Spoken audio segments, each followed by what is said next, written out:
My name is Carter Nolan. I spent 18 months in Salt Lake County Metro Jail for a crime I didn't commit, a bar fight I wasn't even part of. A man named Derek Voss threw the punches. I did the time. My attorney, Mark Beckett, eventually got the case dismissed, but not before the state took 1.5 years of my life, my daughter's first steps, and something else I hadn't discovered yet. While I was inside, my best friend Brent, the man who lived 2 houses down, the man I trusted with everything, stepped in to help Ashley and the kids. That's what everyone called it, helping. He drove her to the hospital when Haley was born. He mowed the lawn. He showed up at school pickups and birthday parties and Thanksgiving dinner. He was there every day, and I thanked him for it from behind plexiglass at 21 cents a minute. I walked out on a Tuesday morning in April. Ashley was waiting by the truck, crying. Logan watched me from the back seat with cautious eyes, then looked past me at Brent. My 14-month-old daughter stared at me like I was a stranger in a grocery store. And Brent shook my hand and said, "Welcome home, brother." And I told him I owed him everything. I believed it. For a while, I believed all of it. Then the cracks started showing, small ones first. The way Haley squealed and reached for Brent with both arms when he walked through the door. The way Ashley's phone was always face down. A birthday photo on the fridge where Brent sat at the head of my kitchen table like a man who lived there. A blue button-down shirt, size large, not my size, folded and hidden at the bottom of a box in the back of my hall closet. I pulled the phone records. 2,200 text messages between Ashley and Brent over 10 months. Late-night clusters, 40, 50, 60 messages between midnight and 2 in the morning, the kind of volume that doesn't belong to 2 people coordinating school pickups. Then my 7-year-old son drew a picture at the kitchen table. A house, a son, 3 figures, a woman, a baby, and a tall man with no beard wearing a blue shirt. I asked him who the man was. He said, "That's Brent. He lived with us when you were in that place, lived with us." I called my father. He said, "Get proof before you do anything. A man who acts on feelings ends up in the same cell he just left." So I moved slow. I got a paternity test. Haley is mine. I documented the phone records. I ran into my neighbor Linda Cooper in Ogden, and she told me, warmly, like she was paying a compliment, "I saw Brent's truck there at all hours, mornings, nights. He was a real fixture." I drove home and sat in my driveway for 10 minutes before I went inside. I had the evidence. I had the timeline. I had a drawing made by a child who didn't know he was testifying. Now it was time to find out what the truth sounded like when a man had to say it out loud. Week 9. I called Brent on a Saturday afternoon, kept it casual. "Come over, beer, garage, like old times." He showed up 20 minutes later with a 6-pack of Moab Brewery lager, which he got from my fridge because I'd told him 100 times I kept the good stuff in the garage mini-fridge and the grocery store stuff in the kitchen. He knew that. He knew everything about my house. We sat in the folding chairs, the ones I keep by the workbench. Garage door open, late afternoon light coming in low across the driveway. I'd put my phone in my front shirt pocket, screen facing out, recording. Utah is a one-party consent state. I was the one party. For 15 minutes, we just talked. Work, weather, the Jazz's dismal season. I let it breathe. I wasn't nervous. I wasn't even angry yet. I was in a place past anger. A cold, still place I didn't know I could reach. 18 months of sitting in a cell teaches you how to have the hardest conversation of your life without raising your voice. Then I said, "Logan drew a picture this week." "Yeah? That kid's got talent. Drew the house, drew Ashley and Haley, drew a man standing with them." Brent took a sip of beer. "Sounds about right. Man didn't have a beard. He was wearing a blue shirt." Brent didn't take a sip this time. "Logan said the man was you. He said you lived with them." while I was inside. The garage was very quiet. I could hear a dog barking 3 houses down and the hum of the mini-fridge and the slight creak of Brent's folding chair as his weight shifted. I slept on the couch, man. She needed help with the kids. I was just on the couch for 18 months. Not 18, sometimes. It wasn't. Look, Carter, it was 2,200 texts between you two, Brent. Month 6 through 16. Some nights 50, 60 messages between 10 and 1 in the morning. Your truck in my driveway every time anyone drove by. My neighbor told me she saw it there mornings. My daughter calls you BB and reaches for you like she's reaching for her father. And there's a size large button-down shirt in my closet that sure as hell isn't mine. He sat there. His jaw was working, but nothing was coming out. His beer was sweating in his hand, and a drop fell on his knee, and he didn't move to wipe it. I need you to look me in the eyes, I said, and I need you to tell me the truth. Because if you lie to me right now, we are done forever, and the next time I see you, I won't be sitting in a chair. He looked at me. I'll give him that. He didn't look away. 7 seconds, I counted. Yes, he said. 1 word, and everything I'd built my life on for the last 4 years shifted, cracked, and settled into a new arrangement that didn't include the man sitting across from me. I reached over and took the beer out of his hand, gently, like you'd take a toy from a child. Get out of my garage, I said. Get out of my life. If I see you near my house, near my kids, near my wife, I'll go back inside. And this time it'll be for something I actually did. He stood up. He walked to the driveway, and then he stopped and turned around, and there was something on his face that I think was real, though I'll never be sure of anything about him again. I know you won't believe this, he said, but I'm sorry. And for what it's worth, she cried about you every time, every single time. He got in his truck and drove 2 houses down to his own driveway, and I stood in my garage and listened to his engine turn off and his door close, and then the neighborhood was quiet. Every time, meaning more than once, meaning it was ongoing, meaning she lay there afterward and thought about me and felt the weight of what she was doing, and then she did it again. I stood in that garage for a long time. Then I picked up the drawing and the shirt from the workbench. I'd placed them there before he arrived, symmetrical, like evidence exhibits. And I walked inside. Ashley was in the kitchen, wiping down the counters. The kids were in bed. She had her back to me, and she was humming something, and for 1 fraction of a second I saw her the way I used to, my wife, in our kitchen, at the end of a normal day. Then I placed the shirt and the drawing on the table side by side and stood back and waited. She turned around, she saw the items on the table, and her face went through everything. Recognition, shock, calculation, collapse, in about 3 seconds. Her mouth opened and closed. Her hand went to the counter behind her like she needed it for balance. Carter, Brent just told me in the garage. So don't. The crying started immediately, big, broken sobs.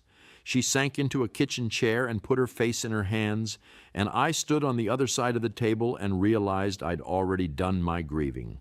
In the garage, in the spare room at 2 a.m., in 5 days of waiting for a lab result. By the time I was standing here, the wound was past the bleeding stage. It was just open. I was alone, she said through her hands. I was so scared. I didn't know if you were ever coming back. They were talking about 5 years, Carter. 5 years. I didn't have anyone. You had me. Every single day. I called you every day, Ashley. 21 cents a minute, $400 a month. I picked up trash duty in the pod to earn commissary money because I wanted to hear your voice and tell you I loved you and tell you it was going to be okay. While I was doing that, while I was holding the line from a concrete box, what were you doing? It wasn't, Carter. I didn't plan it. It just happened. He was here, and he was helping, and I was so tired and scared, and it just... I don't care how it started. I care that it kept going. I care that it went on for a year. I care that I called you from jail and said, I love you, baby. Hang in there, and you said it back, and then hung up, and he was right there in my house. She looked up. Her face was wrecked. Mascara everywhere, nose running, eyes swollen, and through all of it I could see that she loved me. That was the worst part. She did love me. She loved me, and she still did what she did, and that made it worse than if she'd been some cold, calculating person, because it meant love wasn't enough to stop her. I wasn't enough to hold the line from a distance. The man who was present beat the man who was faithful. He told me not to tell you, she said, and my hands tightened on the back of the chair. What? Brent, he said it would just stress you out in there. He said you didn't need to know. He said when you got out, we could just go back to normal and you'd never have to... She stopped. She realized what she'd just revealed. Brent wasn't a guy who stumbled into a bad situation. He managed it. He drew the curtains. He sat across from me on visiting day and listened to me thank him for watching over my family, and he nodded, and he already had a plan for how to bury it before I ever walked out. Every phone call where I said, I owe you, brother, he took that gratitude and pocketed it and went back to my house afterward. I let go of the chair. I was afraid of what my hands might do if I kept gripping. I'm sleeping in the spare room, I said. Tomorrow we talk about what comes next. Not tonight. Tonight I have nothing left for you. I walked out of the kitchen. Behind me, I heard Ashley put her head on the table and cry in a way that I knew was real and I knew didn't matter anymore. I drove to Tuil on a Sunday. It's 40 minutes on I-80 and then south through scrub and dirt and wide sky, the kind of drive where you can scream in your truck and nobody hears. I didn't scream, but I gripped the steering wheel hard enough that my knuckles went white and stayed that way until I pulled into Dad's gravel driveway. Dennis Nolan was on the porch of the old house, the one I grew up in, coffee cup balanced on the armrest. He looked up when I pulled in, and I think he knew. Fathers know. Something in the way I got out of the truck, maybe, or the way I walked up the steps without saying hello first. I sat in the other chair and told him everything, start to finish. Shirt, texts, drawing, Brent's admission, Ashley's confession, all of it. I didn't editorialize. I laid it out like a job site estimate, the facts, the measurements, the damage. Dad listened without interrupting. Not once. He didn't shift in his chair, didn't sip his coffee, didn't even blink as far as I could tell. When I finished, he was quiet, a full minute. Cars passed on the county road. A sprinkler was running somewhere behind the neighbor's fence. A hawk circled over the field across the street, slow and patient. Then he said, when your mother left, you were 9, you remember? I wanted to burn everything down, torch the house, the car, the whole damn life. I had gasoline in a can in the garage, and I stood in the kitchen at 2 in the morning and seriously thought about it. You know what stopped me? No. You did. You were asleep in the back bedroom with that ratty stuffed dog you used to carry everywhere, and I walked back there to look at you, and you had one arm hanging off the bed, and your mouth was open, and you didn't know a single thing about what was happening 10 feet away, and I realized the fire doesn't care whose house it burns. He turned and looked at me, and his eyes were steady. You want justice? Good. Get it. But you build it with paperwork, not fists. You already lost 18 months to someone else's mistake. Don't lose 18 more to your own. I sat with that for a while. We didn't say much else. He refilled my coffee. I helped him fix a loose hinge on the screen door. Normal stuff. But when I drove home, I had a direction. I went back to Mark Beckett the next Monday. I need a divorce attorney, I said. Mark is a criminal defense guy, but I told him I wanted him involved. You know my story. You've seen the whole thing from the inside. You're my lawyer, he nodded. I'll partner with a family law specialist, but I'm on point. He paused. Did you record the conversation with Brent? Utah's a one-party consent state, I said. Mark smiled for the first time in the meeting. That's my client. Over the next 3 weeks, Mark and his family law colleague built the case. They pulled the phone records, 2,200 texts documented and time-stamped. They got a statement from Linda Cooper, who was happy to help, and had no idea what she was corroborating. They had Logan's drawing. They had the shirt.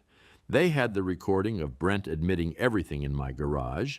And they had the frame that changed the entire landscape. I didn't leave my family. I was taken from them, by the state, wrongfully. While I sat in a cell for a crime another man committed, my best friend moved into my home and into my wife's bed. And when it was time for me to come back, the two of them scrubbed the evidence and rehearsed their story, and picked me up at the jail with smiles on their faces. Mark's paralegal ran a background on Brent, routine, and turned up something I hadn't thought about. Brent had a girlfriend, Megan Torres, 28, hairstylist in Taylorsville. They'd been on and off for 2 years. She had no idea. Mark said, you should talk to her. I didn't want to. It felt like cruelty, but Mark explained it. If Megan had texts from Brent during the affair period, that placed him at my house. That was corroboration from a source with no reason to lie and no connection to me.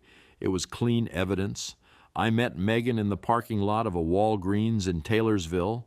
Her idea, she'd just gotten off a shift at the salon next door and didn't want to do this inside anywhere. We stood between our trucks in the late afternoon, and I could see the moment she realized this wasn't going to be a short conversation. I almost didn't go through with it.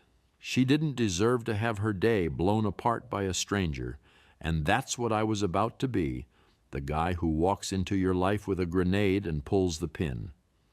But I thought about sitting in the dark for 18 months while two people in my life smiled at me through glass, and I told her straight.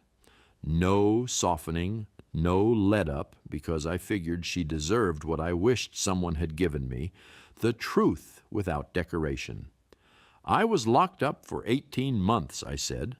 Wrongful charge, doesn't matter right now. While I was inside, my wife started a relationship with Brent. He was living in my house most of that time. She leaned back against her truck's tailgate. No. He was doing electrical jobs in Park City. He told me. He wasn't in Park City. He was in my house. 2 houses down from his. Every weekend? Most weekdays, too, from what I can tell. Her eyes filled up, but she didn't cry. She did something else. She crossed her arms and looked at the asphalt and went very quiet, like she was reorganizing everything she'd believed for the last year into a new arrangement that made more sense than the old one. That son of a... She stopped herself, took a breath. How long? About a year. She pulled out her phone and started scrolling, not frantically, with purpose. She went back through her text threads with Brent and held the screen toward me. Messages from the affair, months, time-stamped. At the Nolan's place, helping out. Sent at 11 on a Tuesday night, heading over to help Ash with the baby. Sent at 9 on a Saturday morning. Can't come over tonight, still at Carter's. Sent at midnight on a Friday. He used your name, she said. He used your name as his cover story. Yeah. You can have all of these, she said, every single one. I'll send them to your attorney tonight. She did. And they were devastating. Ashley didn't roll over. I have to tell you that because it matters. This wasn't a woman who collapsed and handed me the keys. She hired Diane Prescott, who had been winning custody fights in Salt Lake City since before Ashley and I even met. Prescott's argument was smart, and it was real. Carter was absent for 18 months. not by choice but absent. Ashley was the sole caretaker. She maintained the house, paid the bills, kept the children fed and clothed and safe. The affair was a moral failing, not a parenting failure, and since Utah doesn't require fault grounds for divorce, adultery can be cited, but it's not an automatic custody sledgehammer. She was right, legally. It wasn't a slam dunk, it was a fight. But Mark had a card nobody expected. He filed a parallel civil suit against Salt Lake County for my wrongful incarceration. Federal claim, Section 1983. The state arrested me on bad footage and a lazy witness ID and kept me locked up for 18 months while the real assailant, a guy named Derek Voss who had a prior assault charge, walked free. Mark didn't need to win the civil suit. He just needed it on the record, in front of the family court judge, to reframe the whole story. I wasn't a man who left his family. I was a man the state took from his family, and during that forced absence, the people I trusted most moved into the vacancy I couldn't help leaving. Judge Patricia Kelly read the filing. I'm told she read it twice. They subpoenaed Brent for a deposition in the divorce. He didn't want to come. Mark told me Brent's attorney called 3 times trying to negotiate a written statement instead. Mark said no. I want him in a chair, under oath, with a camera running. Written statements don't sweat. The deposition was in a conference room at Mark's office. Brent sat at one end of the table. His lawyer, some general practice guy who looked like he'd rather be handling real estate closings, sat next to him whispering things Brent ignored. I wasn't there. Mark told me to stay home, said my presence would make Brent defensive and tighten his answers. So I paced my living room for 3 hours and waited for Mark's call. Mark took him apart methodically. Under oath, Brent confirmed everything. Regular presence in the house from month 5 through month 17. The relationship, the sleeping arrangement. And whose idea was it to keep this from Mr. Nolan? Mark asked. Mine, Brent said. I told her it would just make things harder for him in there. So you made a deliberate decision to conceal the affair from your best friend while he was incarcerated. I wouldn't put it that way. How would you put it? Silence. Then, I thought I was protecting him. Mark let that sit. Then he moved to the cover-up, and that's when the ground dropped out. Brent testified, under oath on camera, that during month 14, 4 months before my release, Ashley told him she wasn't going to tell me. She'd decided, and Brent offered to move out quietly before I got home so there would be no trace. They spent weeks on it.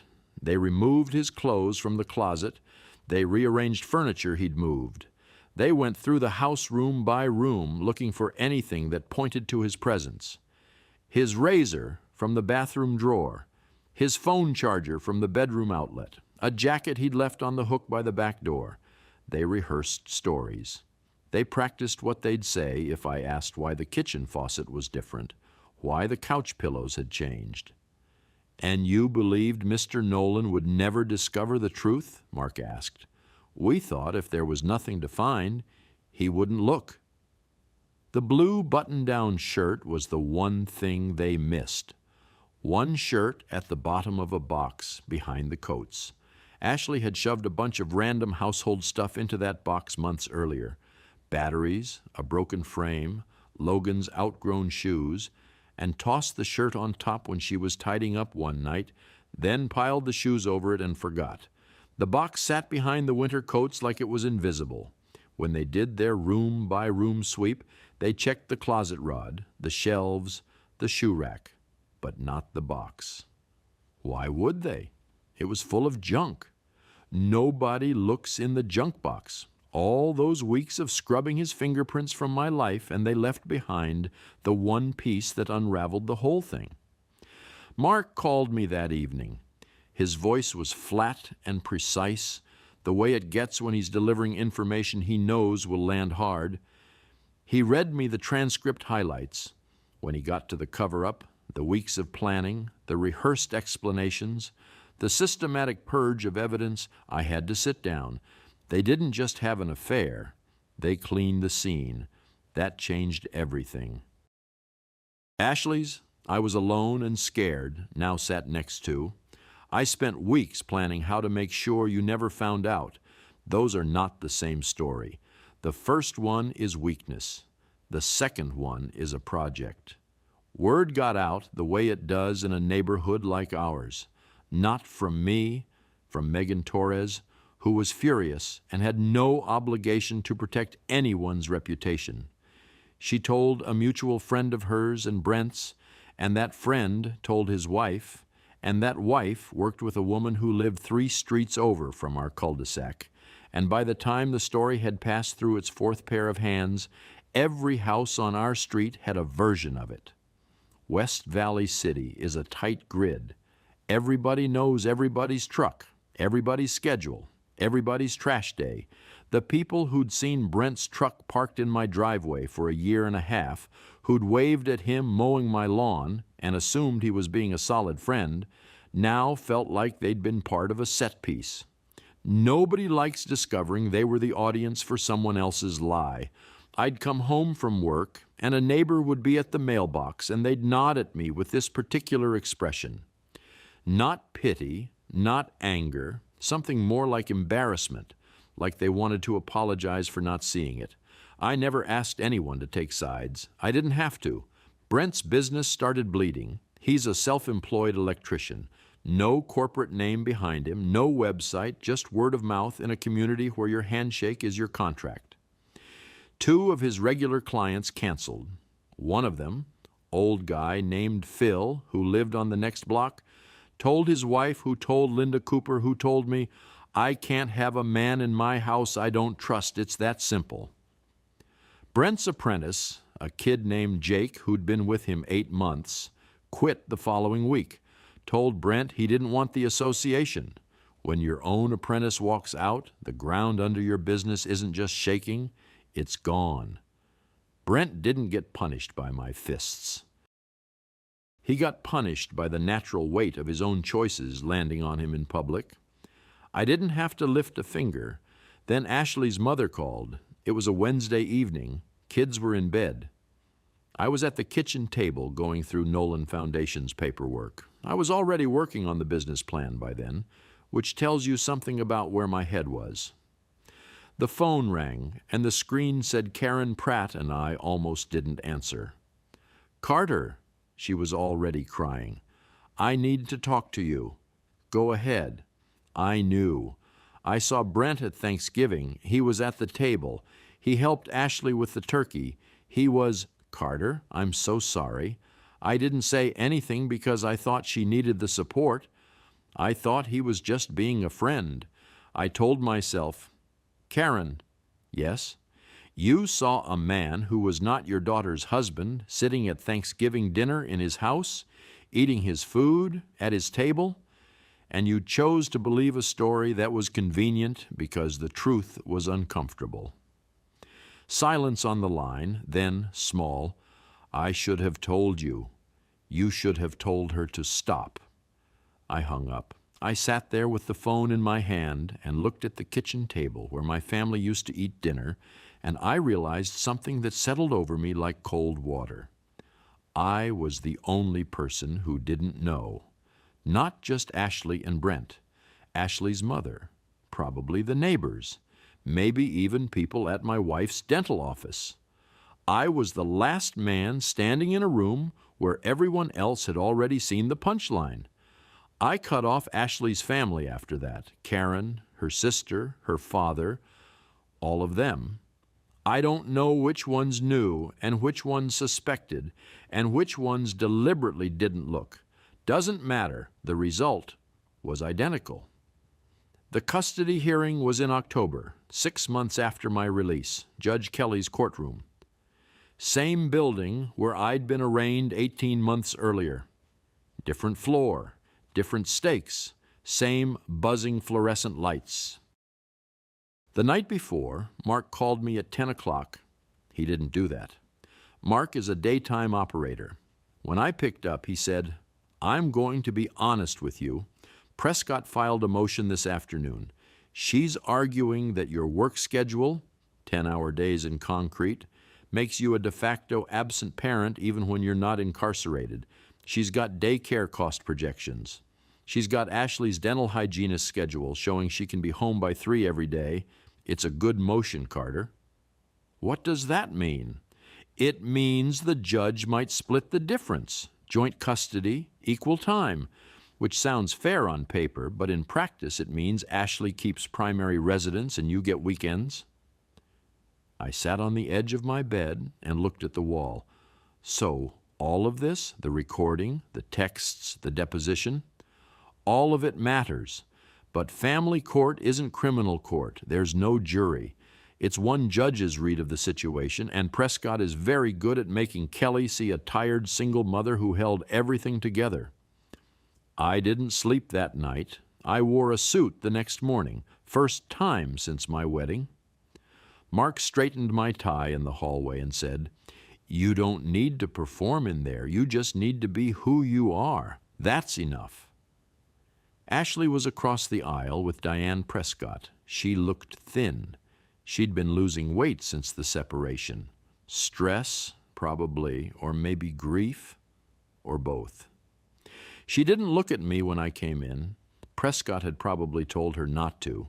Mark presented everything, the phone records, printed, tabulated, highlighted, Brent's deposition transcript, Megan's corroborating texts, Linda Cooper's neighbor testimony delivered by Linda herself, who wore her church clothes and spoke clearly and seemed genuinely distressed to be there. The garage recording played on a small speaker in a quiet courtroom, my voice steady, Brent's voice cracking, and that 7-second silence before the word yes. The wrongful incarceration context. And the cover-up, the systematic planned removal of evidence, laid out in Brent's own sworn words. Diane Prescott fought well. I'll give her that. Ashley was the primary caretaker for 18 months. The children were bonded to her. She'd kept the lights on, the kids fed, the mortgage paid on a dental hygienist's part-time salary. The affair was a personal failing, Prescott argued, not a parenting failure. Plenty of people have affairs and remain fit parents. Utah is a no-fault state. This should not be punitive. It was a good argument. On paper, it was almost airtight. But Mark had built something that went beyond the paper. "Your Honor," he said, "this is not a case about adultery. This is a case about a man who was taken from his children by the state of Utah wrongfully for 18 months.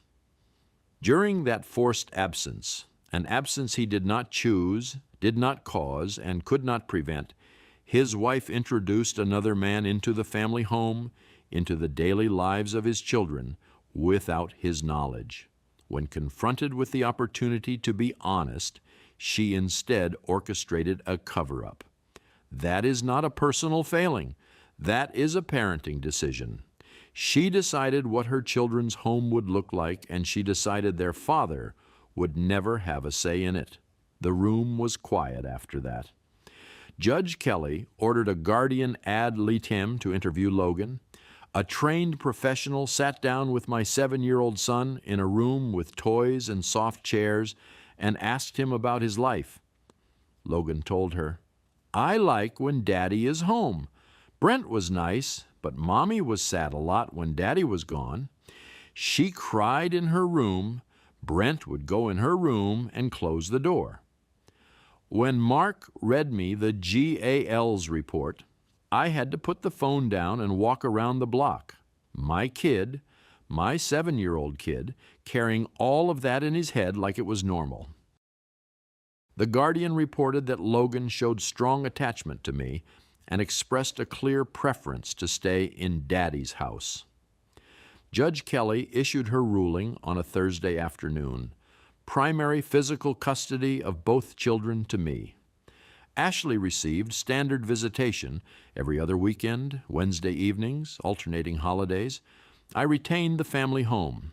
In her written ruling, the judge noted that introducing an unrelated adult male into the family home without the incarcerated parent's knowledge, combined with the active and premeditated concealment, demonstrated a pattern of judgment that weighed against primary custodial fitness.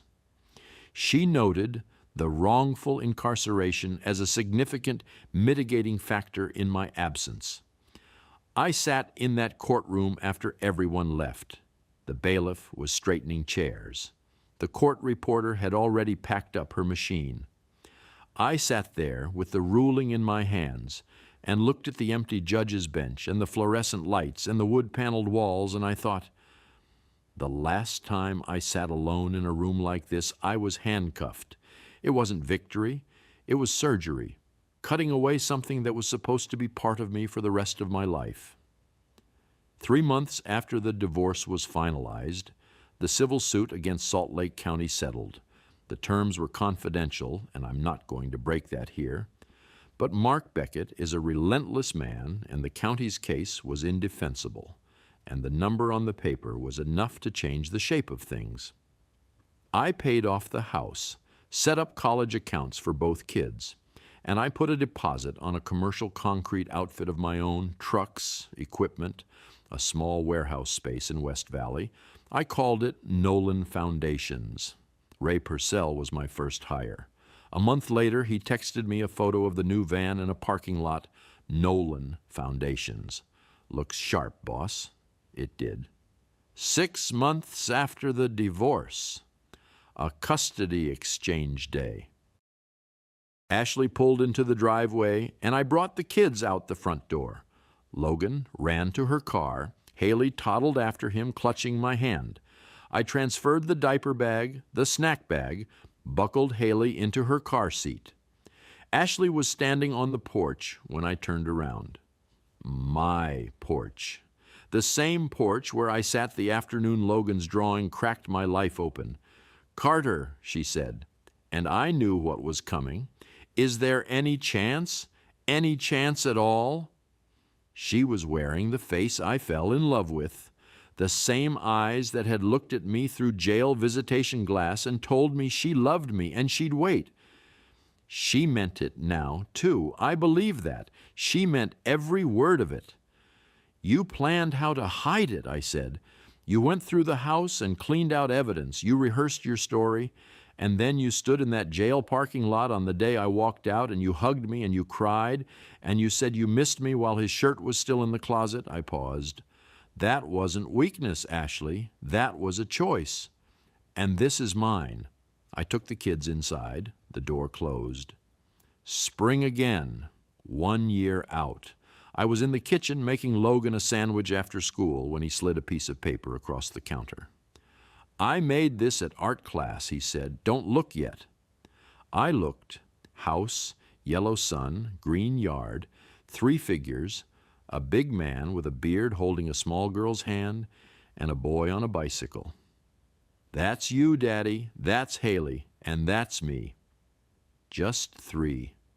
Only 3. I opened the fridge to grab the mustard, and the old birthday photo was still there. I'd never taken it down, just let it sit behind the grocery list in the school lunch calendar until it was buried. I peeled it off, dropped it in the trash, put Logan's drawing in its place, center, under the strongest magnet I had.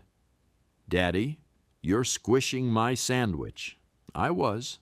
I loosened my grip. "Sorry, bud. Can Haley and me eat outside? She likes the grass." "Yeah," I said. "Go ahead." "I'll bring it out." He grabbed the plate and ran. I heard the back door slam and then Haley's shriek, the happy kind, the one she makes when her brother shows up. I stood in the kitchen alone for a second. My kitchen, in my house, with my kids in the yard. The sandwich was a mess. I made another one.